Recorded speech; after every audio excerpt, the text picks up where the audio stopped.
One of the greatest heroes of the Trojan War, Diomedes was among the leading Achaeans that took down the great city of Ilion. He was afterwards widely celebrated for his exploits and voyages, founding numerous cities across Italy where his hero cult was preserved even into the Roman times. In this episode, we will go through the beginnings of Basileus of Argos and bring to light some of the early deeds of Diomedes.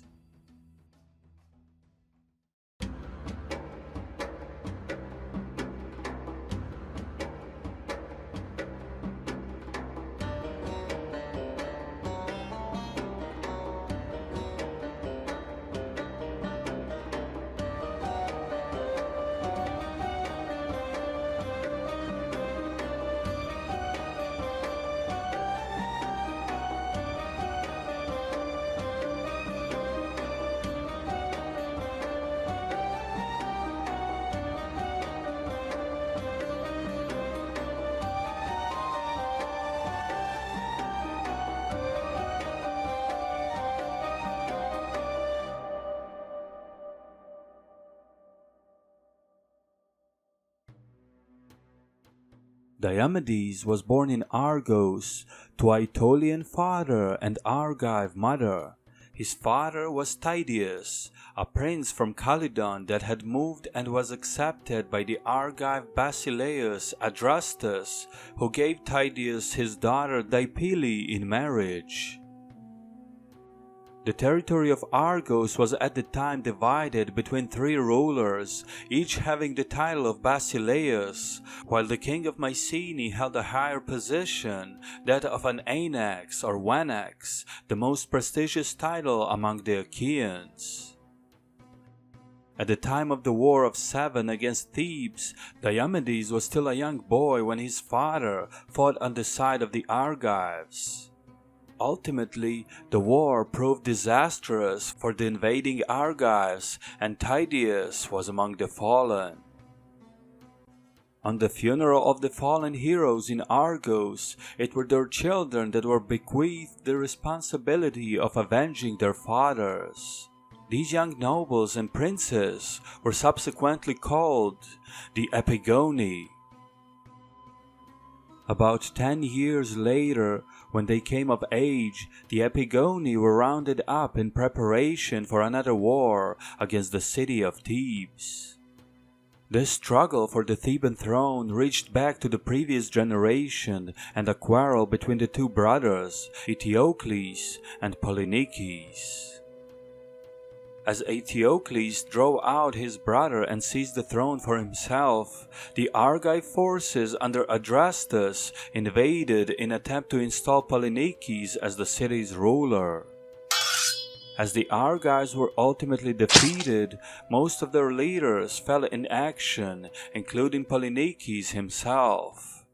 Adrastus, however, was the leader and the only survivor of this failed expedition, and this time decided to select Alcmaeon, a son of fallen Argive prince Amphiaraus, as the leader of the Argive forces.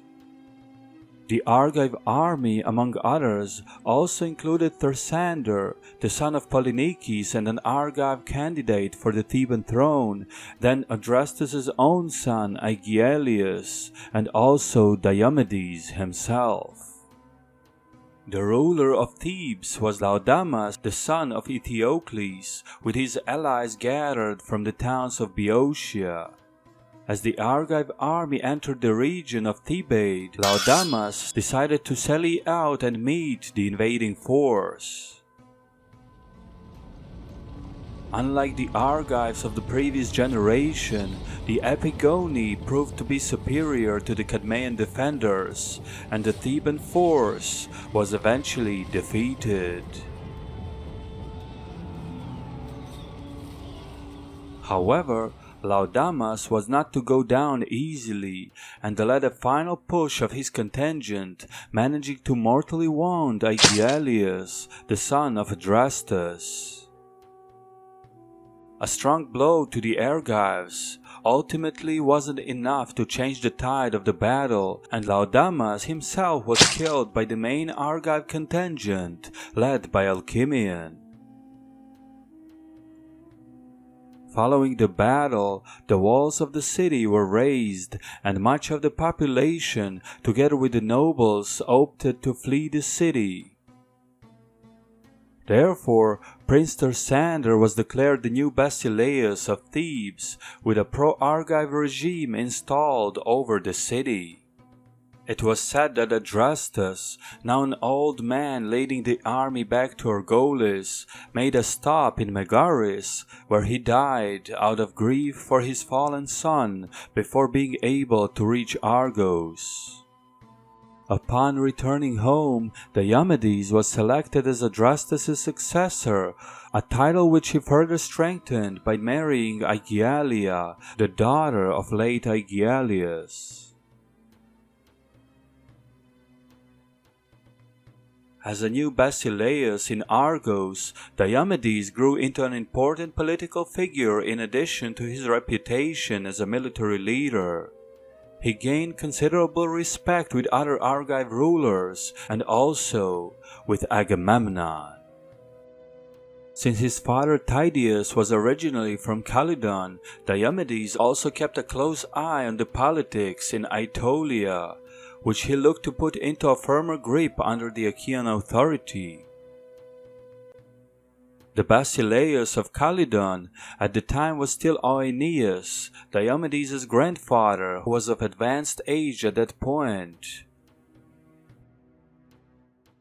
As a political intrigue developed in Aetolia, the old ruler Oeneus was put in jail by his nephews, who then installed their father and Oeneus' brother Agrius as the Basileus of Calydon.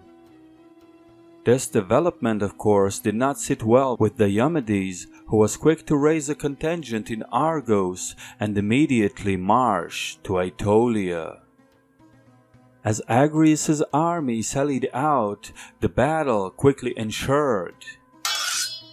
However, the Aetolians were never a match for the advancing Achaean army, and it was Diomedes who was triumphant and his victory decisive. As Diomedes' forces entered Calydon, Agrius committed suicide and Oeneus was restored as city's ruler. Most of Agrius' 6 sons were subsequently executed for treason. The remaining 2, namely Thersites and Onhestus, managed to flee to Peloponnese and hide themselves in the mountains. The 2 remaining brothers would soon emerge once again, as old ruler Oeneus was succeeded by his son-in-law, Andraimon. As Andraimon traveled to Peloponnese in order to meet with Diomedes, he was assassinated in Arcadia before reaching Argolis. Subsequently, Diomedes would give chase and look for the assassins, but once again Thersites and Onhestus disappeared deep into the remote, nowhere to be found.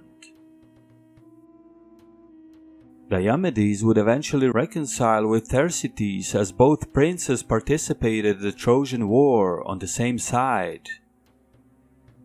Although among the youngest princes in all of Greece, Diomedes established himself as one of the leading chieftains, as proven by Agamemnon's assignment of 80 ships and the whole Argive contingent to his command.